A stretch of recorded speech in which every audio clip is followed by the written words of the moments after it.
11:30 हो चुके हैं रात के। और थोड़ा जो है ना, पहले बारिश हो रही थी तो बारिश की जैसे आवाज़ ख़त्म हुई तो सोचा देख लेते हैं, शायद बारिश हट गई होगी। लेकिन जब देखा तो स्नोफॉल हो रही थी रात के 11:30 बजे। तो ये ऐसे मेरी खिड़की से ये नज़ारा था और बहुत अच्छा सा लगता है। लेकिन इस समय इतनी ज़्यादा ठंड है कि बाहर निकलने की हिम्मत नहीं है। बहुत टाइम से हम वेट कर रहे थे कि स्नोफॉल कब होगी, और फाइनली स्नोफॉल हो रही है। और नेक्स्ट मॉर्निंग जब मैं बाहर निकली घर से बाहर, तो ये हल्की हल्की बिल्कुल कम कम स्नोफॉल हुई थी। और हमें कहीं जाना था तो बस यही देख रहे थे, क्योंकि जहाँ से हमें गाड़ी लेके जानी थी तो थोड़ी चढ़ाई थी और उसमें जो है थोड़ा स्किट होने का डर रहता है। और इसी वजह से जो है ना, हम फटाफट से तैयारी कर रहे थे। और ये देखिए व्यू कितना सुंदर नज़र आ रहा है। और ये है सामने रेडियो स्टेशन शिमला का।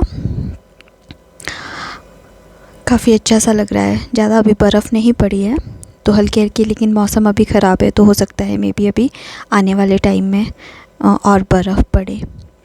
तो चलिए, अब यहाँ से मैं आपको एक व्यू दिखा करके फिर मैं निकलूँगी किचन की तरफ।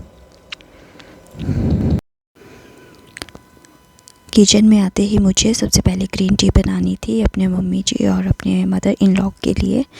तो बस मैं उनके लिए अभी ग्रीन टी बना रही हूँ। और इसके साथ ही जो मैं और मेरे हस्बैंड चाय लेंगे, दूध वाली चाय हम लोग लेते हैं, तो हमारी अलग से वो बन रही है। तो बस अब मैं यहाँ पे ये चाय मैंने लगा दी है। तो जब तक ये उबलेगी तब तक मैं अपने दोनों माताओं के लिए चाय तैयार कर लेती हूँ। मॉर्निंग ग्रीन टी के साथ मेरी मदर इन लॉ एक रस ज़रूर लेते हैं, जो मेरे मम्मी जो हैं वो नहीं लेते हैं। तो अकॉर्डिंग टू देम मैं उन्हें दे रही हूँ। तो अब हमारी बारी आती चाय पीने की, तो हमने चाय पी ली थी। अब जो ब्रेकफास्ट की तैयारी करनी थी, तो शाम की सब्ज़ी बची हुई थी तो बस वही हम लेंगे। साथ में मैं इसके साथ प्लेन पराठा बनाऊँगी। लेकिन उससे पहले कहीं हमें जाना था, तो मुझे जो है इंस्टेंट ग्लो फेस पैक बनाना था अपने चेहरे के लिए, जो बिल्कुल घर की चीज़ों से बनती है। तो मैंने उसके लिए दही लिया था और इसी में मैंने डाल दिया था, जैसे 1 चम्मच मैंने दही लिया तो उसमें 1.5 चम्मच के करीब बेसन को मैंने डाल दिया। और साथ में ही हल्दी मैंने थोड़ी सी डाल दी, चुटकी भर, और थोड़ा शहद, और फिर इसको अच्छे से मिक्स कर लिया था। तो बस इसको मैंने जैसे रेडी किया, अपने फेस पे लगा लिया था। और साथ में ही मैं परांठे भी बना रही थी। तो बस ये हमारा आज का ब्रेकफास्ट था। और इसके बाद हमने जाने की तैयारी करनी थी और बस बर्फ़ ज़्यादा पड़ने से पहले हमें यहाँ से निकलना था। जब हम घर से निकले तो हमें लगा कि बर्फ़ काफ़ी कम पड़ी है, लेकिन जैसे जैसे हम ऊपर मेन सड़क की तरफ जाने लगे तो फिर पता चला कि काफ़ी ज़्यादा जम गई थी बर्फ़। जो कि चलो, अभी गाड़ी जो है ना, अगर कहीं पे बीच में रुक जाए तो मुश्किल हो जाती है ऐसे मौसम में चढ़ाना, और स्किड होने के सबसे ज़्यादा चांसेस रहते हैं। तो रास्ते में पहले तो हल्की हल्की बर्फ़ पड़ी थी और जैसे जैसे ऊपर गए तो बहुत ही ज़्यादा वो जो है ना, मतलब सेफ़ नहीं था गाड़ी के लिए एक तरह से। लेकिन फिर भी हमें क्योंकि ज़रूरी जाना था, इसीलिए हम लोग ऐसे ही मौसम में निकल गए। तो शुक्र है कि इससे ज़्यादा बर्फ़ नहीं पड़ी थी और कोई गाड़ी आगे से भी नहीं आई। अगर आगे से कोई गाड़ी आती है तो थोड़ा सा मुश्किल हो जाता हमारे लिए ये सफ़र करना। तो यहाँ पे जो गाड़ी है वो ड्राइवर चला रहे हैं, मेरे हस्बैंड साइड में बैठे हैं। और ये जो है बिल्कुल देखिए रास्ते में किस तरह से जमी हुई है बर्फ़। यहाँ पे हमें लग रहा था कि अगर कोई गाड़ी आगे से आ गई तो फिर हमारी गाड़ी नहीं चढ़ने वाली, फिर तो बहुत मुश्किल था। और ऐसे में ब्रेक लगा कर के भी गाड़ी स्टेबल कई बार नहीं रहती है। तो चलो, शुक्र है भगवान का कि आगे से कोई गाड़ी नहीं आई और गाड़ी हमारी आराम से चढ़ाई से निकल गई। तो अभी हल्की हल्की ही बर्फ़बारी हुई है और अब जो है बारिश शुरू हो गई है। अगर बारिश होती रही तो मे बी शायद इसी तरह का मौसम रहा तो काफ़ी ज़्यादा बर्फ़ पड़ सकती है। तो चलिए, अब हम मैक्सिमम जो है मेन रास्ते की तरफ आ गए हैं। और जब मेन रास्ते में आ जाते हैं तो एकदम से सांस आ जाती है कि चलो अब हम सेफ़ है, आराम से अब गाड़ी निकल सकती है।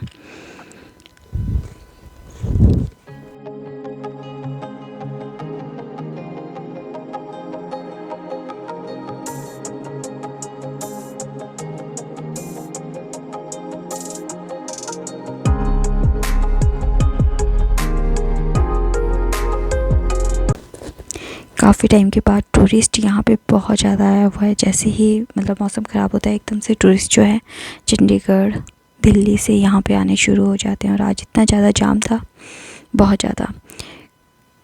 ये मैं आपको बाहर का व्यू कुछ दिखाती हूँ यहाँ पे।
तो हम पहुंच गए थे अपने डेस्टिनेशन पे। यहाँ पे हमें किसी से मिलना था और इसके बाद हमें वापस शिमला जाना था। तो जितना हो पाएगा कैप्चर उतना मैं करूँगी। तो यहाँ पे हम कुछ खाने के लिए एक शॉप रेस्टोरेंट के अंदर आ गए थे और वहाँ से जो है व्यू बहुत सुंदर नज़र आ रहा था। सोचा मैं कैप्चर करके आपको दिखाती हूँ। तो ये देखिए यहाँ का व्यू।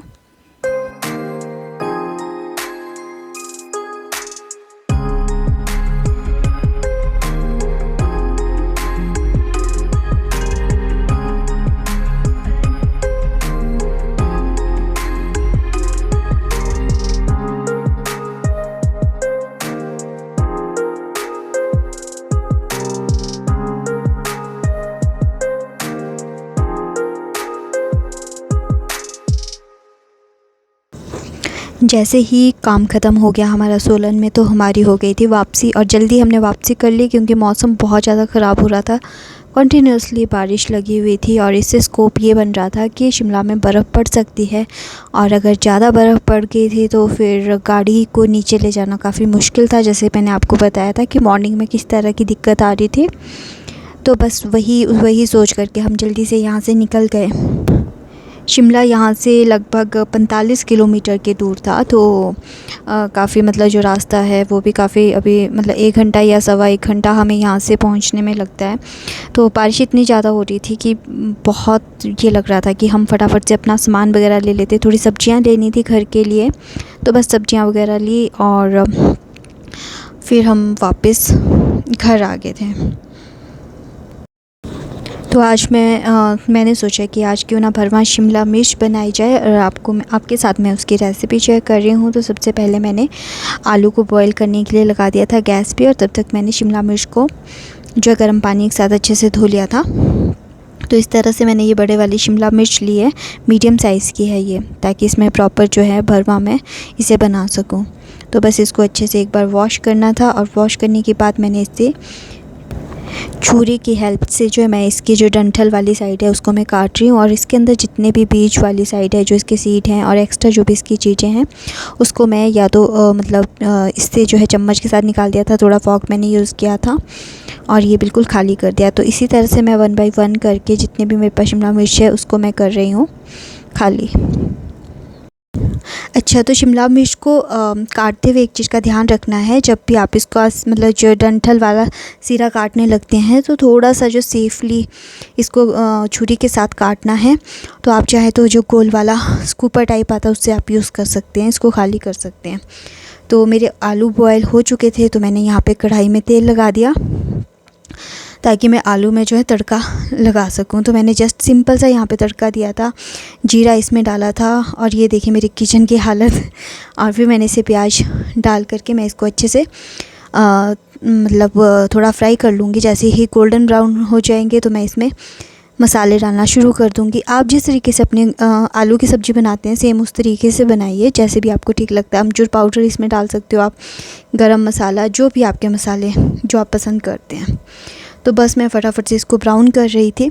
और इसके बाद मैंने इसमें मैश किए हुए आलू सारे के सारे डाल दिए। और अब मैं इसको अच्छे से हिलाऊंगी, क्योंकि एक हाथ में कैमरा है तो अच्छे से हो नहीं रहा था, तो मैंने कैमरा साइड में रख के पहले से अच्छे से पका लिया था। तो अभी आलू की सब्ज़ी बन चुकी है। और फिर मैंने इसमें डाल दिया हरा धनिया, बहुत ही अच्छा टेस्ट देता है हरा धनिया इसमें। और आप चाहे कसूरी मेथी भी इसमें यूज़ कर सकते हैं। तो अब ये जो मेरे छीले हुए शिमला मिर्च है, इसके अंदर मैं 1 बाय 1 करके चम्मच की हेल्प से इसको भरती जाऊंगी। और जो मेरा मसाला बच जाएगा उसको मैं एज अ सब्ज़ी यूज़ कर लूँगी, या फिर दूसरे दिन सुबह परांठे के लिए मैं इसे यूज़ कर लूँगी। तो अब मैंने थोड़ा ज़्यादा इसमें तेल डाल दिया सेम कढ़ाई में, उसको थोड़ा सा साफ़ किया और बस उसमें तेल डाल करके उसको गर्म करने के लिए लगा दिया है। और यहाँ पे मैंने कौली में लिया है चावल का आटा और थोड़ा सा पानी। और यहाँ पे जो इसके ओपन वाली साइड है उसको इसमें डिप करके, ताकि इससे मसाला बाहर ना निकले और ये प्रॉपरली जो है ना इसको सील कर दे। तो बस अब मैं यहाँ पे इसे फ्राई कर रही हूँ। और इसमें जो शिमला मिर्च, भरवा शिमला मिर्च मैंने इसमें डाल दी थी तेल पे। अब इसमें जो है ना मैं नमक ऊपर से डाल रही हूँ। होता क्या है कि जब आप पे शिमला मिर्च बनाते हो तो शिमला मिर्च जो है उसमें नमक नहीं आता है, वो फीका सा रहता है। तो उसी चीज़ को ना मतलब ये अच्छा सा टेस्ट भी देगा नमक के साथ। तो अब मैंने ये अच्छे से फ्राई कर लिए थे चारों तरफ से, थोड़ा ब्राउन सा, क्योंकि गोल्डन ब्राउन करेंगे तो अच्छे से इसमें लुक भी आएगी, टेस्ट भी आएगा। और साथ में नमक है तो इतना भी नहीं। और फिर मैंने इसको बीच से कट करके सर्व किया था। बहुत ही यम्मी बने थे ये। तो इसको फुल्के के साथ बहुत ही टेस्टी बनता है, गरम गरम बहुत टेस्टी लगता है। अगर आपको आज की मेरी ये वीडियो पसंद आई हो तो प्लीज़ लाइक कीजिएगा। और यहाँ पे जो है ना मेरा एक ही काम बचता है, जितना भी ये जो पूरा फैला हुआ किचन है इसको समेटने का काम है। तो काफ़ी ज़्यादा जो है ना मुझे टाइम नहीं मिल पाया सफाई करने का, तो जस्ट अब सफाई करनी है और अपने किचन को क्लोज़ करना है। तो मैंने सफाई कर दी थी, दूध मैंने बॉईल करने के लिए लगा दिया है और सारा काम अब ख़त्म है। तो लाइक ज़रूर कीजिएगा अगर आपको पसंद आई हो, सब्सक्राइब कीजिएगा और इसी तरह से मेरे वीडियोस को देखते रहिए। टिल देन नेक्स्ट वीडियो तक।